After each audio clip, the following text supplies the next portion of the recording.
thank you and welcome once again from me. It's nice to see everybody in 3 dimensions rather than 2 dimensions.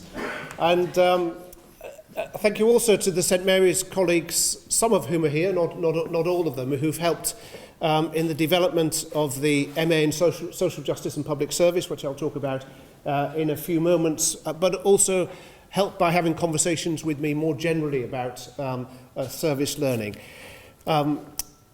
Now, so as I mentioned when I introduced myself earlier, when we first saw the opportunity to apply to join the Uniservitate consortium, not many people, myself included, really knew what service learning was all about, as called by that name, I should say. But it was then clear in the application process as we developed the application, which I should say was mercifully brief, not one of these grant applications where you have to fill in thousands of pages of detail in order to, it was brief and succinct, and that was marvellous. It was clear that it was something that St Mary's ought to be involved with as a Catholic university. And I think it's just worth mentioning that most of the Catholic universities to which you belong will probably be private universities which sit alongside a state system. And it's interesting that in the United Kingdom there isn't, or at least in England and Wales, there isn't really such a thing as a public university as such. They're all independent institutions which are regulated by the state, and also where the students have access to the Student Loans Fund, which is state supported, and where there is some state funding for research and for other activities. So St Mary's often finds itself closer in terms of what it ends up, in terms of how it structures itself and so on, closer to other universities within the United Kingdom than Catholic universities often find themselves in relation to their own state and public systems, because you have to distinguish yourself very clearly in order to market yourself. Whereas St Mary's is in a somewhat different position in that respect. And so the first thing we did as part of this application process was really to assess the service learning that we already do. And I have to say I was quite surprised by how much of it we did, partly because I was Dean of one faculty and most of it was happening in a different faculty. And there were quite a lot of examples going on. The BSc in sport rehabilitation required students to do volunteering as part of their programme. There's a placement, might come to language, we discussed already the use of the word placement. There's a placement included in the undergraduate programme we have with Chelsea Football Club. And we have a master's programme in psychology and pedagogic science, which includes a workshop for students to engage in their local community. And service learning is also incorporated as part of the BA in physical and sports education. And there's a small service learning element in a cross-curricular, cross-university module that we have in character and leadership. So all students within the university have the opportunity to do a number of university-wide modules, either in their second or third years, and one of those is a module on character and leadership, essentially promoting an understanding of virtues and ethics in the development of character and leadership. And all students who are doing that module have the ability, are able to do a short placement, and in the majority of cases, actually, that would be a service learning type placement. And then we also found examples of service learning in the MA in public history, where students often undertook placements with charities, and also the BA in education studies, which Finn Cullen has run.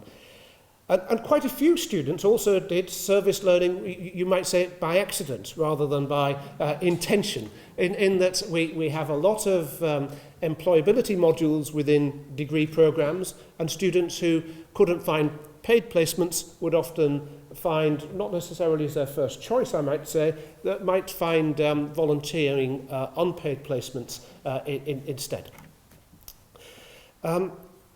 So I think 2 points were important when we were applying to join the consortium. One was that we were already doing service learning successfully, and we didn't know much about it internally. But secondly, being a Catholic university and the fact that we're already doing so much of it already was sending a message to me that this should be strategically embedded in as many degree programs at undergraduate and postgraduate level as possible. So this, in many ways, this whole initiative came at exactly the right time for the university. So what are the benefits to our students? Well, we discussed some of those earlier. Some of them are, if you like, instrumental, and some of them are more fundamental. So it helps students contribute to the community directly. We talked earlier about the importance of encouraging this spirit of solidarity within students, and solidarity is a virtue. I think Maria expressed it quite nicely, being a horizontal virtue, by which we all try to build a worldwide community. But that must be combined also with a sort of spirit of subsidiarity within that. In other words, we don't go to we don't contribute to the community by trying to in a top-down way. We try to help those in need to develop and find their own ways of attending to those needs. Secondly, I think in a very practical way, it breaks down some of the practical barriers to volunteering. I often find that people of any age in life actually want to volunteer, but they don't quite know how to do it. And I think, if people between the ages of 18 and 21, and as I'll mention a bit later, we will go much further up the age scale in terms of how we roll out service learning, given the type of person who tends to do some of our master's programs, to actually have to encounter some of the practical barriers to volunteering and break down those practical barriers. Once they are broken down, it's a bit like encouraging people to give philanthropically. Once they've given their first donation, often people sort of can't stop themselves from giving philanthropically, but it's quite difficult to get them to start. And I think it's similar with community service in some ways. People just don't quite know where to start. And I think incorporating service learning within a degree program helps them overcome those practical barriers, so that they will then lifelong carry on contributing to the community long after they've left the university behind. And in a similar way, it develops good habits and attitudes of service. So growing in the virtues is about developing good habits of behaviour. For many of our students, especially at master's level, and many of our students at master's level are not at the younger end of the age scale. We have students in our 60s who are doing master's programs and also PhDs for that matter. On the master's program on which I teach, the MA in Catholic Social Teaching, I think there's only one student who is below the age of 50. And so many of those students, they did their undergraduate degrees a long time ago. And I think it's better for them to try to achieve the learning outcomes of their degree through service learning, the development of a portfolio which relates that service to the taught part of the program, than to embark upon what is often a 15 or 20,000 word research project which has to be undertaken using formal research methods and so on. Of course, those sorts of projects do have great academic value, sometimes great practical value too, but I think there's some students for whom an alternative is appropriate. And just to use the example of the MA in Catholic Social Teaching again, the majority of students on that programme are actually training for the permanent diaconate within the Catholic Church. So a service learning module, I think, is much more valuable to them than a traditional research dissertation. At the younger end of the age scale, I think it's important for employability. It signals to potential employers virtues and values that our students possess, which can sometimes be quite difficult to signal in an application process. It develops good work habits, social skills, timekeeping, etc., and provides real-world practical experience, which is every bit as valuable, indeed more valuable, I would say, than a paid work placement. So given the benefits of service learning and its alignment with the mission, we believe that the university should adopt an institution-wide strategy.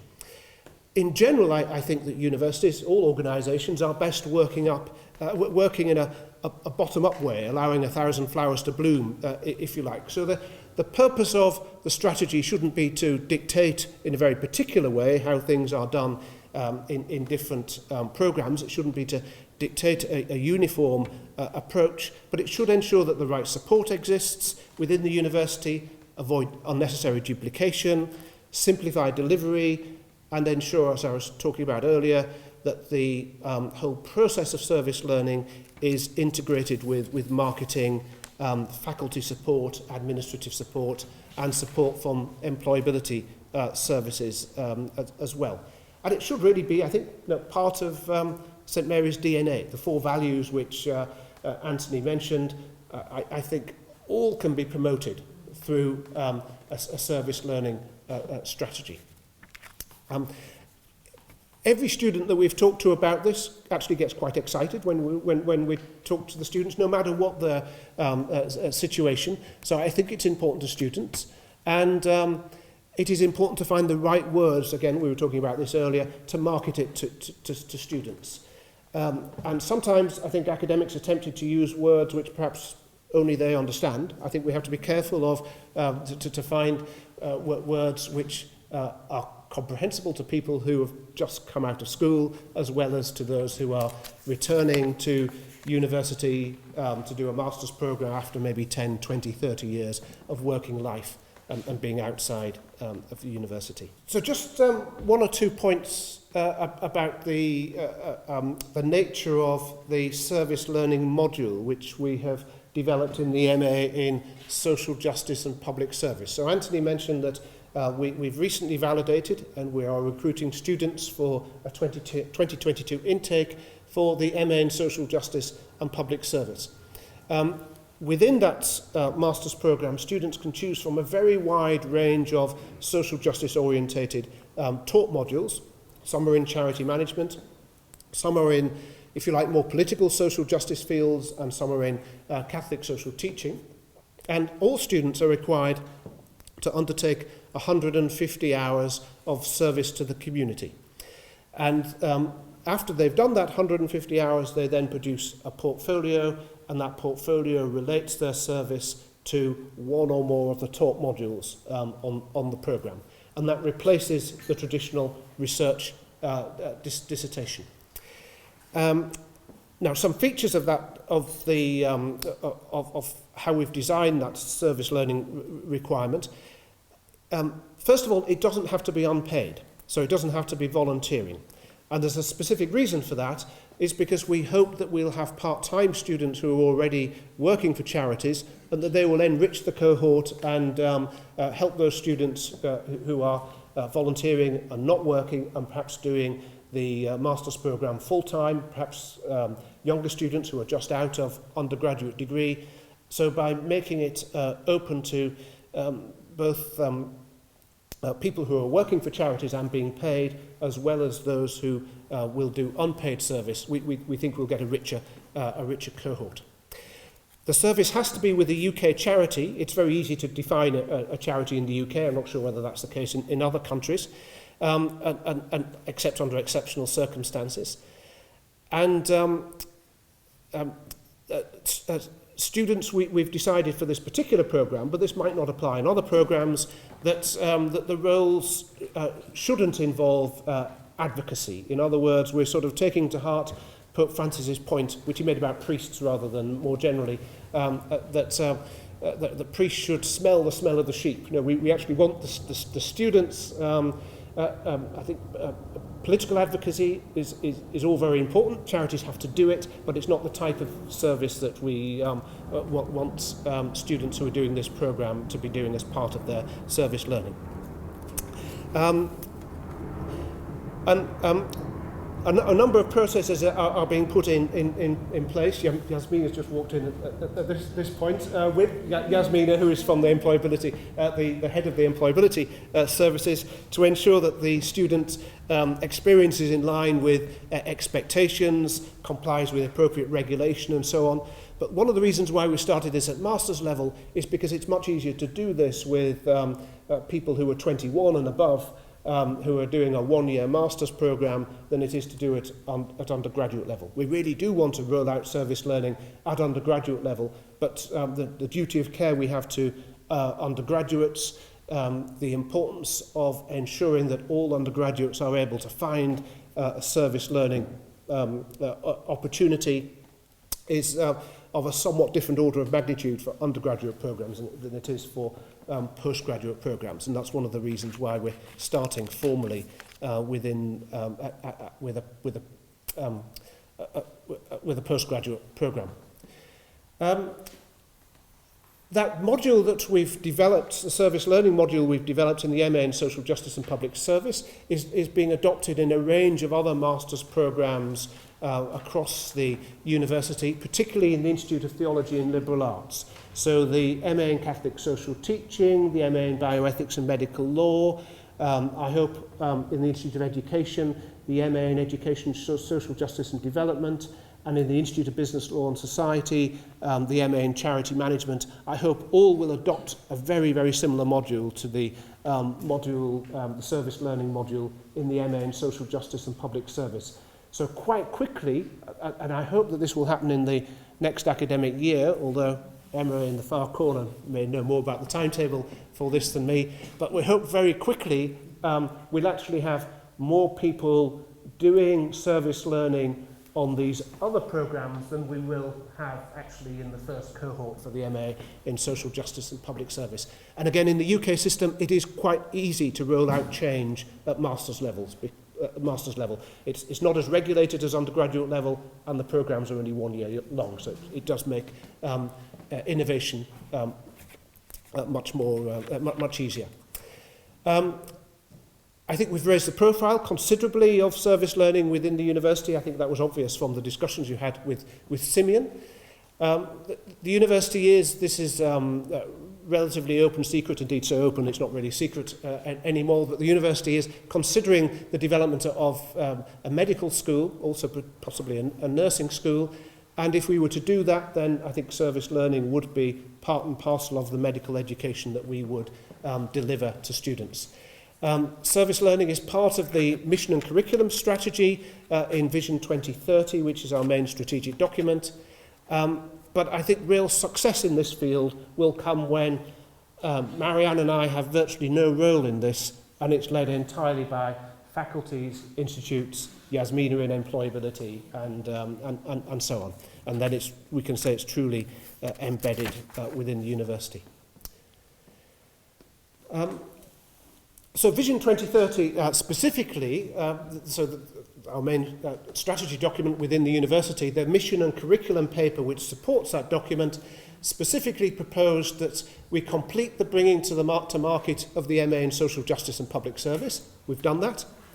That we validate level 7, that means Masters, service learning module on a range of other programmes. We've done that now. That we validate an undergraduate service learning module that can be adopted widely by undergraduate programmes. Well, it's Vision 2030. We've got another 8 years to do that, but I think we'll do that within the next year or two. Ensure that service learning is a clear part of our strategy at university, institute and faculty level. I think that's a real key point, so that it's not being driven from the top or from the side. Ensure that service learning and its benefits, including indirect benefits through improving employability, are properly marketed. I think that's a challenge.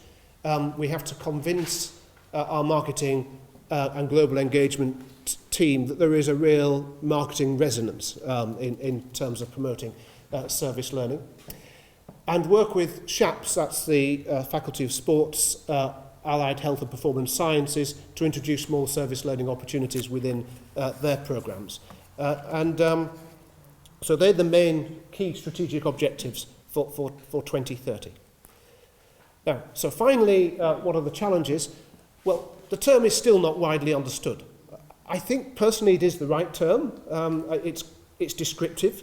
You only need a sentence of explanation for people to understand it. I've not yet seen a better term, so I'm quite comfortable with using the term service learning. Secondly, resourcing. If this really is going to work at undergraduate level, particularly, it's not particularly resource intensive at postgraduate level, at master's level, but if it is to work at undergraduate level, it will, I think, be quite resource intensive within Yasmina's department. Thirdly, and I think Simeon hinted at this, people have their own priorities and agendas. Why should they accept my agenda? And that's why it's important to ensure that this is embedded strategically within the university.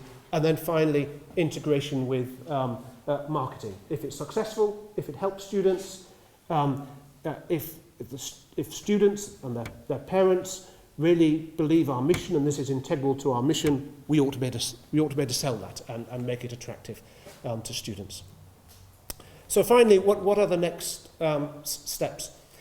Well, I need to monitor the development and rolling out of the service learning module within postgraduate programs. I think that is going fine. We won't really know for another couple of years whether there has been take-up among students. And that will require individual course leads. So we're getting now to sort of quite a granular level. Individual course leads to promote this amongst their students. If the individual course leads really want their students to do a traditional research dissertation rather than the service learning module, then it doesn't fly. But I think across many of our master's programs, it's a service learning module is more appropriate for our students. Look to further develop this at undergraduate level. We've got an undergraduate program review going on at the moment, and over the next 2 or 3 years, this will develop. We need to have employability, academics, as I mentioned, course leads, the Catholic Mission Office, and marketing, all essentially realising that this is integral to the university's strategy. I put a query as to whether or not we need to develop a university strategy in service learning. We might do, in the sense that will then provide an action plan which everybody will be required to buy into, but then not everything that's good that's happening within the university necessarily needs a formal strategy developing. So I'm not entirely sure whether we need a service learning strategy, but it might well be helpful. And then finally, again, just to reiterate the marketing point, because I think it's so important, we need to understand whether this is just a good idea or that it's actually also a good idea that we can sell to students, tell a good story about the university, and as a result of that, attract more students to St Mary's because they like the idea of coming to St Mary's and undertaking a service learning module.